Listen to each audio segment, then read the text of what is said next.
I pretended to have amnesia after my accident to see who would try to manipulate me, and it ended my marriage. The semi-truck hit my Honda at 3:47 p.m. on a Tuesday. I remember because I was staring at my dashboard clock, wondering if I had enough time to grab groceries before picking up my daughter from daycare. The impact sent me spinning across 3 lanes of traffic before everything went black. When I woke up in the hospital 3 days later, the first thing I heard was my husband Garrett whispering to someone in the hallway. "The insurance payout will be substantial," he said, "especially with the head injury. She'll need long-term care." I kept my eyes closed and listened through the fog of pain medication. "Are you sure she doesn't remember anything?" The voice belonged to my sister-in-law, Patricia. Doctor said it could be months before her memory comes back, if it ever does. Something cold settled in my stomach. The way he said, "if it ever does," sounded almost hopeful. That's when I made the decision that would unravel everything I thought I knew about my life. I would pretend the amnesia was worse than it actually was. My memory was mostly intact, just some gaps around the accident itself. But when the neurologist asked if I remembered my husband, I stared at Garrett blankly. "I'm sorry," I whispered. Who are you?" The relief that flashed across his face before he composed himself into concerned husband mode told me everything I needed to know. For 2 weeks, I played the part perfectly. I let them explain my life to me like I was a stranger living in my own skin. Garrett was so patient, so caring in front of the medical staff. He brought me flowers, held my hand during doctor visits, spoke in soft, reassuring tones. "We've been married 8 years, he said, stroking my hair. "You're an amazing mother to Zoe. She's 5. But at home, when he thought I was sleeping, I heard him on phone calls I wasn't supposed to understand. "She doesn't remember the business account," he told someone, "or the house papers I had her sign." My best friend Coral visited daily, tears in her eyes as she showed me photo after photo, trying to trigger my memory. She genuinely believed she was helping me piece my life back together. Then Patricia started coming around more often. "You should know," she said during one visit. "Before the accident, you and Garrett were having problems. You'd been talking about divorce." I blinked slowly, playing confused. "I was? Oh yes. You called me crying just last week. Said you'd found some documents that worried you." This was news to me. I'd never called Patricia crying about anything. We barely spoke. "What kind of documents?" Patricia exchanged a look with Garrett. "Financial stuff. You thought Garrett was hiding money from you, but you were just confused, sweetie. The stress of everything was getting to you." I nodded like this made sense, but my mind was racing. What documents? What money? That night, I waited until Garrett was snoring, then carefully searched his home office. In a locked drawer, I knew he kept client files. I found a folder labeled with my name. Inside were divorce papers, already filled out, dated 2 days before my accident. Garrett was filing for divorce and claiming I was mentally unstable. There were fabricated medical records suggesting I'd been having psychological episodes. But that wasn't the worst part. The worst part was the insurance policy he'd taken out on me 6 months ago. $2 million. And at the bottom of the stack, a text thread between him and Patricia. "Once the amnesia story runs its course, we move to phase 2. What if she remembers? She won't be around long enough for that to matter." My hands shook as I photographed everything with my phone. I had to be careful. One wrong move and I'd be dead. But I needed to understand how deep this went. How long had they been planning this? I kept digging through the files, my heart pounding with each discovery. Bank statements showing he'd been siphoning money from our joint accounts for over a year. A second life insurance policy I'd never heard of, worth another $1 million. Emails with Patricia discussing my deteriorating mental state, dating back 8 months. They'd been laying groundwork for this for almost a year. In the very back of the folder, I found something that made my blood run cold. A medical report from my annual physical, but the results had been altered. Someone had added notes about depression, anxiety, and concerning psychological episodes that never happened. My own doctor's signature had been forged. The next morning, I continued my act while planning my escape. But first, I needed to understand the full scope of what they'd done. I called my mom, playing up the confusion. "Mom, Garrett says I signed some papers about the house? I don't remember." "Oh, honey," she said, her voice tight with worry. "You called me about that. You were so upset. Said Garrett had you sign documents when you were on those pain medications after your dental surgery. You thought something was wrong, but couldn't prove it." The dental surgery. 3 months ago, I'd had my wisdom teeth removed. Garrett had been so attentive, bringing me medication on a strict schedule, making sure I rested, keeping visitors away so I could heal properly. Now I realized he'd been drugging me into compliance. "What did I sign, Mom?" "You weren't sure. Something about transferring the house into both your names, but you already owned it together. And some business papers. You said you felt foggy and confused when you signed them, like you were watching yourself from outside your body." The way she described it made me sick. He'd been systematically drugging me during my recovery, taking advantage of my vulnerability to steal everything I owned. After we hung up, I looked up the business papers online using our home computer. Garrett had transferred our joint accounts into his name only, used my signature to take out massive loans against the house, and somehow gotten power of attorney over all my assets. He'd been systematically stealing from me for months, and I'd been too trusting to notice. That afternoon, Coral brought Zoe for a visit. My daughter ran to me, and for a moment, I almost broke character. She was so small, so trusting. "Mommy, do you remember our secret song?" she asked, climbing into my lap. I wanted to say yes, wanted to sing "You Are My Sunshine" with her like we did every bedtime, but I just smiled sadly and shook my head. Zoe's face crumpled. "It's okay, baby," Coral said quickly. "Mommy's brain is just tired. She'll remember soon." But as I watched Zoe throughout the visit, I noticed something disturbing. She kept glancing at Garrett nervously, like she was afraid of him. When he reached for her, she moved closer to me, pressing her small body against mine protectively. "Daddy, can we go home soon?" she whispered to me. Not him. Garrett's jaw tensed. "We'll leave when Mommy gets tired, sweetheart." But Zoe shook her head. "I want to go to Grandma's house, with Mommy." The look that crossed Garrett's face was pure rage, quickly masked when he noticed Coral watching. After they left, I asked Garrett about Zoe's behavior. Has she been having any problems? She seemed scared. His jaw tensed again. She's been acting out since the accident. Saying strange things. Kids her age don't understand trauma. They make up stories to cope. What kind of strange things? Nothing important. Just confused memories. Her therapist says it's normal. Therapist? Zoe was seeing a therapist? This was the first I'd heard of it. What therapist? Dr. Brennan. I thought it would help her process everything, with your condition and all. That night, I called Zoe's daycare director, pretending to be checking on my daughter's adjustment since my accident. Oh, we've been so worried about Zoe,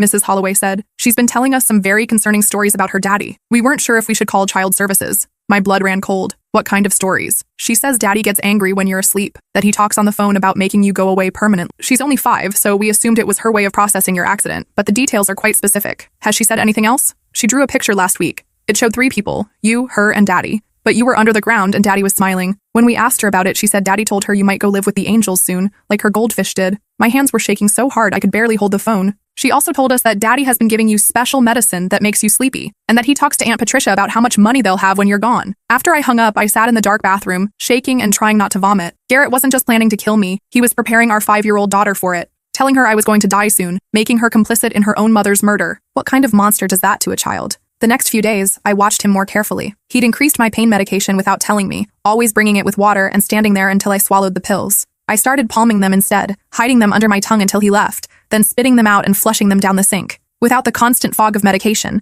I could think more clearly, and what I saw terrified me. Garrett's behavior became more brazen. He brought home legal documents for me to sign almost daily, claiming they were insurance forms or medical releases. The adjuster needs these for your claim, he said, guiding my hand to sign, and this one is for your therapy appointments. I pretended to struggle with holding the pen, taking my time to read while playing confused. They weren't insurance forms. They were papers making him my sole beneficiary and giving him complete control over any settlement money. Another was a DNR order, instructing medical staff not to resuscitate me if my condition deteriorated. I signed them anyway, playing my part while photographing each document with my phone when he wasn't looking. I needed him to think his plan was working, but I also started my own plan. I called my college roommate Meredith, who was now a detective in another state. Mir, I need help, but I need you to keep this completely confidential. I think my husband is trying to kill me. I told her everything, sent her photos of all the documents. She was quiet for a long time. Jesus Christ, she finally said. How long do you think you have? Not long. He's getting impatient. And there's something else. I think he caused the accident. I'd been thinking about this for days. The truck that hit me had run a red light, but the driver claimed his brakes failed. The police report said it was mechanical failure. Case closed. What if they didn't fail naturally? I need you to look into the trucking company and check if Garrett has any connections to the driver. Meredith called me back within hours. The trucking company is owned by Patricia's husband, Leonard Voss. And get this, the driver, a guy named Danny Reeves, was paid $50,000 the day after your accident, officially for emotional trauma counseling, but the payment came from an account linked to Garrett's business. They'd tried to kill me once already. The accident wasn't an accident at all. There's more, Meredith continued. I ran a background check on this Danny Reeves. He's got priors for vehicular assault and insurance fraud. This isn't his first brake failure. I felt sick. They'd hired a professional to murder me, and when it didn't work, they'd shifted to plan B. What do you need me to do? I asked. Keep playing dead for a few more days. I'm driving down tonight with a surveillance team. We need to catch them in the act. That night, I heard Garrett on the phone with Patricia again. She's signing everything. The doctors say her cognitive function is severely impaired. It's perfect. When do we move forward with the next phase? Soon. I'm increasing her medication tonight. Dr. Chen says a few more weeks of the current dose and it'll look like complications from the head injury. Dr. Chen? My neurologist hadn't prescribed any new medications. I'd been reading all my medical records during follow-up appointments. What did you tell him? Patricia asked. That she's been having seizures at home, violent ones. I showed him videos I made with my phone, really just her sleeping. But I told him she was convulsing. He's concerned about brain swelling. They were creating fake medical evidence to justify my death. And the insurance will pay out? Both policies. Plus the malpractice suit against the hospital for failing to catch the brain damage early enough. We're looking at $4 million, minimum. I realized they weren't just planning to overdose me. They were planning to make it look like medical negligence so they could sue for even more money. The next morning, I told Garrett I was feeling worse. My head hurts so much. I whimpered. And I keep getting confused. I couldn't remember how to make coffee. His eyes lit up. I'll call Dr. Chen. Maybe we need to adjust your treatment. I'm scared, Garrett. What if I'm dying? He actually smiled. It was subtle, but I saw it. Don't worry, sweetheart. I'll take care of everything. That afternoon, Dr. Chen made a house call. Highly unusual. But Garrett had convinced him I was too fragile to travel to his office. I understand you've been having seizures? Dr. Chen asked, examining me. I nodded weakly. Garrett has the videos on his phone. Dr. Chen watched the footage while I lay on the couch, trying to look as pathetic as possible. What I saw on his screen made me want to scream. Garrett had filmed me sleeping after giving me extra medication, then added shaking camera movements and dubbed in audio of someone having a seizure. It was completely fabricated, but it looked convincing. This is very concerning, Dr. Chen said. We may need to consider more aggressive treatment. By aggressive treatment, I knew he meant stronger medications that would eventually stop my heart. I want to increase your current prescription and add something for the seizures. he continued, writing notes in my chart. This should help control the episodes. After he left, Garrett was practically vibrating with excitement. Dr. Chen says the new medication should help with your symptoms. He told me, bringing me a glass of water and 3 pills instead of the usual 2. The doctor said I need to take these. Yes, sweetheart. They'll help with the seizures. I palmed all 3 pills, but this time I noticed they were different. Small white pills I didn't recognize, along with something that looked like my regular pain medication but was a different color. After he left the room, I looked up the white pills online. Digoxin, a heart medication that could cause cardiac arrest in someone who didn't have heart problems. The other pill wasn't pain medication at all. It was a powerful sedative used in surgical procedures. He was done waiting. Tonight was the night. I called Meredith immediately. It's happening tonight. He just gave me something that could kill me within hours. I'm already positioned outside with backup. Can you get Zoe and get out of the house? I don't know. He's watching me constantly now. And if I try to leave, he'll know something's wrong. What about Zoe? Is she safe? I looked toward the living room where Zoe was coloring at her little table. She looked so small, so vulnerable. I think so. He needs her to be the grieving daughter. But after I'm dead, I couldn't finish the thought. What would happen to Zoe once I was gone? Would Garrett raise her, knowing what he'd done? Would he eventually see her as a liability too? Try to get to a public place, Meredith said. Bring the pills as evidence. But before I could move, Garrett appeared in the doorway. How are you feeling? He asked, studying my face. Dizzy. Really dizzy. That's normal. The medication needs time to work. Why don't you lie down? He guided me to the couch, his hand firm on my arm. Too firm. Zoe, sweetie. Come give mommy a hug before her nap. Zoe ran over and wrapped her tiny arms around my neck. I love you, mommy, she whispered in my ear. Don't go to sleep for too long, okay? The way she said it broke my heart. She knew something was wrong. I love you too, baby. More than all the stars in the sky. As Garrett settled me on the couch with a blanket, I heard him call someone. It's done, he said quietly. She took all 3. How long did you say it would take? I couldn't hear the response, but Garrett nodded. Good. I'll call Dr. Chen in about an hour, tell him she had another seizure and stopped breathing. I lay there, pretending to fall into a deep sleep while my heart hammered against my ribs. 20 minutes later, I heard Patricia arrive. Is she out? Patricia whispered. Completely. Her pulse is already getting weaker. This was a lie. I could feel my own pulse, strong and steady, but they thought I was dying. What about Zoe? She's watching TV.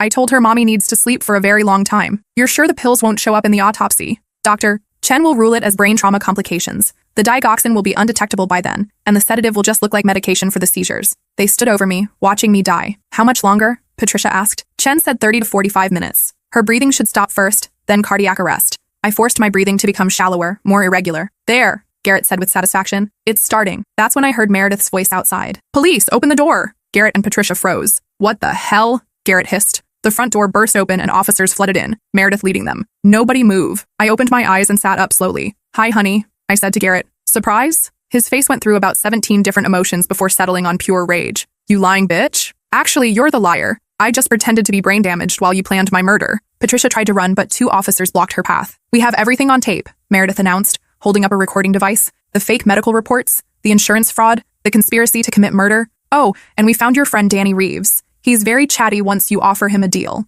As they cuffed Garrett, he looked at me with pure hatred. You think you're so smart, but you have no idea what you've done. You'll never be safe. Actually, I will. Because you're going to prison for the rest of your life. Zoe ran to me, tears streaming down her face. Mommy, are you okay? I thought you were really sleeping forever. I held her tight, breathing in the smell of her hair. I'm okay, baby. I'm never leaving you. The truth came out piece by piece over the following weeks. Garrett had been embezzling from his clients for years to support gambling debts that had spiraled out of control. When he realized I was getting suspicious about our finances, he'd started planning my murder. The scheme was elaborate. First, he'd drugged me during routine medical procedures to get me to sign papers transferring our assets into his name. Then he'd taken out multiple life insurance policies, forging my signature on the applications. When I started asking questions about missing money, he accelerated the timeline. The truck accident was meant to be fatal, but when I survived, they saw an opportunity to make even more money through insurance fraud and malpractice suits while eliminating the witness to Garrett's crimes. Patricia had convinced her husband to hire Danny Reeves, who specialized in staged accidents, for insurance payouts. They'd been tracking my daily routine for weeks, waiting for the perfect moment to strike. If I died in the accident, Garrett would have gotten $4 million from insurance policies, full control of my assets,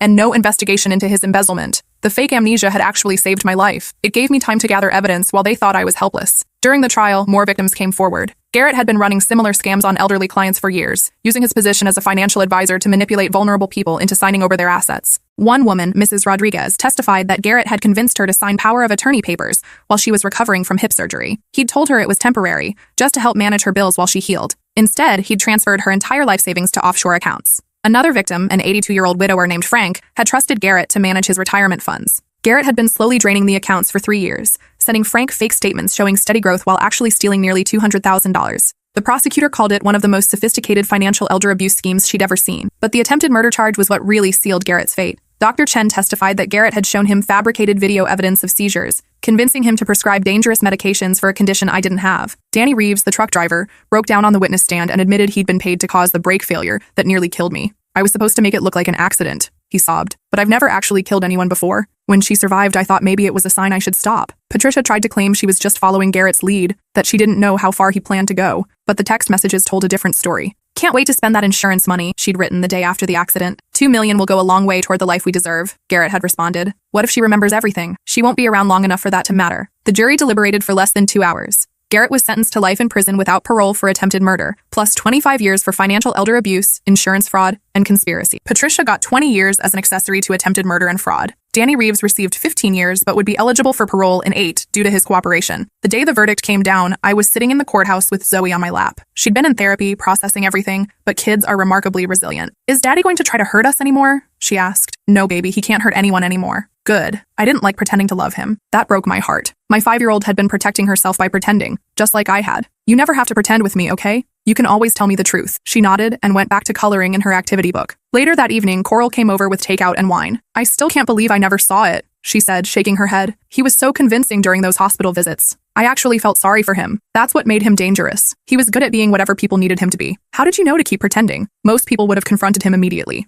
I thought about it. Maybe it was instinct, or maybe it was growing up with an alcoholic father, learning to read people's motivations and hidden agendas. But mostly, I think it was becoming a mother. You develop this protective instinct that overrides everything else, even your own desire for immediate justice. We put Zoe to bed together, then sat on the porch of our new apartment watching the sunset. What now? Coral asked. Now we rebuild. I got back most of the money he stole, plus the insurance settlement from the actual accident. Zoe and I will be fine financially. That's not what I meant. I knew what she meant. Trust, love, marriage, the possibility of ever feeling safe with another person again. I don't know if I'll ever be able to trust someone completely again, but I'm not sure that's a bad thing. Maybe being a little more suspicious would have saved me years of being manipulated. It doesn't make you angry? Everything you lost? I considered this, watching Zoe's bedroom light flicker off. I'm not angry about losing Garrett. I'm angry about the time I wasted believing his lies. But that taught me something important about recognizing manipulation. What's that? The most dangerous people are the ones who make you doubt your own instincts, who convince you that what you're seeing isn't real, that what you're feeling isn't valid. I took a sip of wine and thought about all the times I'd questioned myself over the years. I spent months thinking I was paranoid for questioning our finances, for feeling like something was wrong with our relationship. He was so good at making me feel crazy for noticing discrepancies in our bank statements, for wondering why he was suddenly so secretive about his work. But you weren't crazy. No, I wasn't. And I'll never let anyone make me feel that way again. 6 months later, I started a support group for financial abuse survivors. It turns out there are more of us than you'd think. People whose spouses, family members, or financial advisors manipulated them into signing away their security, their assets, their futures. We meet weekly in the community center basement, 12 women and 3 men sharing their stories. There's Diana, whose husband drugged her morning coffee for months while having her sign business documents. There's Robert, whose adult children convinced him to transfer his house into their names for tax purposes, then tried to have him declared incompetent when he objected. There's Maria, whose sister stole her identity and took out credit cards in her name while she was battling cancer. And Janet, whose financial advisor boyfriend convinced her to invest her entire inheritance in fake cryptocurrency accounts. We share our stories, our warning signs, our small victories. We teach each other to trust our instincts again, to recognize the subtle signs of financial manipulation. The key, I tell new members, is understanding that financial abuse is rarely about money. It's about power and control. The money is just the weapon they use to trap you. Last week, a woman named Beverly joined the group. Her adult son had been forging her signature on checks, telling her she was developing dementia and couldn't manage her own affairs. How did you figure it out? She asked me after the meeting. I got suspicious when people started being too helpful, I said. When someone's sudden kindness comes with paperwork, pay attention. She laughed bitterly. That's exactly what happened. He was never that concerned about my well-being before, but suddenly he wanted to help manage all my finances. Trust that feeling. Your instincts are trying to protect you. As I drove home that night, I thought about how different my life looked now. Smaller in some ways. Just me and Zoe in our little apartment instead of the big house, but bigger in others. More honest, more real. Zoe was 8 now, thriving in 3rd grade. She'd started taking art classes and painting pictures of butterflies and rainbows and families of elephants holding tails. Normal kid things. She still asked difficult questions sometimes. Mommy, she said as I tucked her in that night, do you think Daddy ever loved us for real? It was a question that came up occasionally as she processed everything in therapy. I think he loved the idea of us, the way we made him look good to other people. But real love doesn't hurt people the way he hurt us. She nodded thoughtfully. I'm glad he's gone. I don't have to pretend anymore. Me too, sweetheart. We can just be ourselves now. After she fell asleep, I sat in the kitchen with a cup of tea and opened my laptop. I was writing a book about financial abuse, how to recognize it, document it, escape it safely. The working title was Playing Dead, How Pretending to Be Vulnerable Saved My Life. My editor thought the title was too dramatic, but I disagreed. Sometimes the most dangerous thing you can do is let people think you're helpless. And sometimes it's the smartest. Because predators reveal themselves when they think their prey can't fight back. They get careless, overconfident, they make mistakes. In my case, those mistakes saved my life. The book was due to my publisher next month. I'd already received interest from several movie producers, though I wasn't sure I wanted Zoe's story spread across movie screens. More importantly, I'd heard from dozens of other survivors who'd read early excerpts, women who'd recognized their own experiences in my story, men who'd realized they were being financially abused by family members, adult children who'd identified their own manipulative behavior toward aging parents. Your story gave me permission to trust my instincts, one woman wrote. I always knew something was wrong, but everyone told me I was being paranoid. Now I'm getting a divorce and taking back control of my finances. That's why I wrote it. Not for the money or the recognition, but for the people who needed to know they weren't crazy, they weren't paranoid, they weren't alone. Financial abuse thrives in silence and isolation. Predators count on victims being too ashamed to speak up, too confused to trust their own perceptions, too financially dependent to leave. But when we share our stories, we break that silence. We validate each other's experiences. We provide roadmaps for escape. My phone buzzed with a text from Meredith. Saw the news about Garrett's appeal being denied. How are you holding up? I smiled and typed back. Fine, he can appeal all he wants from his prison cell. The evidence was overwhelming. And it was. Video surveillance from the hospital parking lot showing him meeting with Danny Reeves the week before the accident. Financial records proving he'd been stealing from clients for years. Audio recordings of him discussing my murder with Patricia. Most damning of all, his own text messages and emails recovered from his phone and computer. Once she's gone, we'll have everything, he'd written to Patricia. $4 million plus the house plus whatever I can squeeze out of the malpractice suit. We'll be set for life. The jury had heard all of it. There was no ambiguity, no room for doubt. Garrett would die in prison, and Patricia would be an old woman when she was finally released. I closed my laptop and checked on Zoe one more time. She was sleeping peacefully, her art supplies scattered across her desk where she'd been working on a project for school. The assignment was to draw a picture of her family. Instead of the traditional house with stick figures, she'd painted an abstract piece. Swirls of purple and gold that somehow conveyed warmth and safety. It's just you and me, she'd explained when showing it to me earlier. But we're enough. Yes, I thought, smoothing her hair. We're more than enough. As I turned off her light, I realized I wasn't angry anymore. Not at Garrett, not at Patricia, not even at myself for trusting them. Anger was exhausting. It took energy I needed for rebuilding our lives. Instead, I felt something closer to pity. What kind of emptiness does it take to look at your own child and see only a financial opportunity? What kind of darkness leads someone to drug their spouse into signing away their future? I didn't understand it, and I didn't need to. I just needed to make sure it never happened to us again.